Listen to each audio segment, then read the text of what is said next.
இன்னைக்கு நம்ம ஹெர்பலைஃபோட F1 வச்சு ஒரு கேக் ரெசிபி பார்க்க போறோம். அதுக்கு நம்ம ஃபர்ஸ்ட் 1.5 கப் நாட்டு சக்கரை, 1 ஸ்பூன் கோகனட் ஆயில், அதுக்கப்புறம் 1 cup chocolate flavour, 2 spoon protein, 2 spoon shake மேட் எடுத்துக்கணும். ஓகேங்களா? இது கூட நம்ம 2 முட்டையை ஃபர்ஸ்ட் இப்போ நல்லா உடைச்சு ஊத்திட்டு அதை ஸ்பூன் வச்சு பீட் பண்ணிக்கலாம். உங்ககிட்ட விஸ்க் இருக்கு அப்படின்னா ரொம்ப போட்டு அழுத்தி பீட் பண்ணாம லைட்டா மட்டும் போட்டு பீட் பண்ணிக்கோங்க.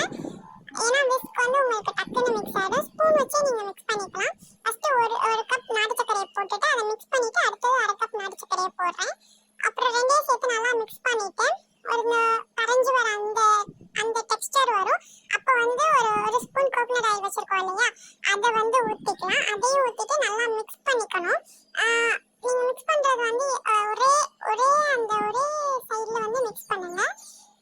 நல்லா மிக்ஸ் பண்ணதுக்கு அப்புறம் நம்ம வச்சிருக்க 2 ஸ்பூன் புரோட்டீன் பவுடர், 2 ஸ்பூன் ஷேக் மேட்டை போட்டுக்கணும்.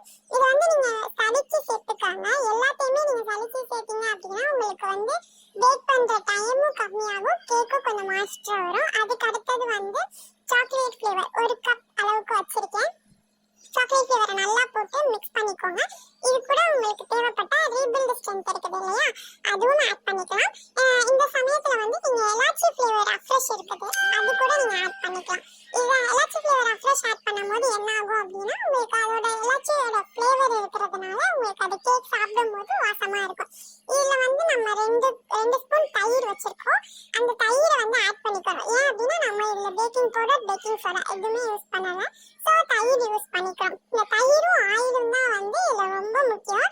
நீங்க தேவைப்பட்ட ரீபில்ட் ஸ்ட்ரென்த் கூட யூஸ் பண்ணிக்கலாம். அதுக்கு எல்லாத்தையும் நல்லா மிக்ஸ் பண்ணிவிட்டு ஒரு பாக்ஸோ இல்லை ஒரு ட்ரேயோ எடுத்துக்கோங்க. உங்ககிட்ட அவன் இருக்குன்னா நீங்கள் அவனில் பேக் பண்ணிக்கலாம். இன்றைக்கி நான் நார்மலாக இட்லி பானையில் தான் பேக் பண்ண போகிறேன். ஸோ என்னத்துக்கு இதுக்கு ஒரு நல்லா மூடி போட்ட ஒரு நல்ல பாக்ஸ் வச்சு அதில் கீ தடவி அது மேலே சாக்லேட் ஃப்ளேவர் கோட் பண்ணி இந்த மிக்சரை அதில் ஊற்றி ஒரு 40 to 45 மினிட்ஸ் நான் மீடியம் ஃப்ளேம்லேயே இட்லி பானையில் வச்சு பேக் பண்ணி எடுத்துக்கிறேன். இது மாதிரி ஊற்றி வச்சுக்கிட்டு கீழே அந்த பாக்ஸை நல்லா டேப் பண்ணிட்டு உங்களுக்கு அது மேலே விருப்பமான நட்ஸ் நீங்கள் போட்டுக்கலாம். இன்னைக்கு நான் கேஷ்யூஸ் யூஸ் பண்ணிக்கிறேன். சாக்கோ சிப்ஸ் கூட நீங்கள் யூஸ் பண்ணிக்கலாம். எல்லாத்தையும் ஆட் பண்ணிட்டு நீங்கள் கீழே டேப் பண்ணிக்கோங்க. டேப் பண்ணிட்டு அதுக்கப்புறம் நீங்கள் இட்லி பானையில் வச்சு அவிச்சு எடுத்துருங்க. இப்போ நல்லா ஆற வச்சுட்டு நம்ம அந்த டின்லேருந்து ரிலீஸ் பண்ணி பார்த்தோம் அப்படின்னா நல்லா சாஃப்டான டேஸ்டியான கேக் ரெடி.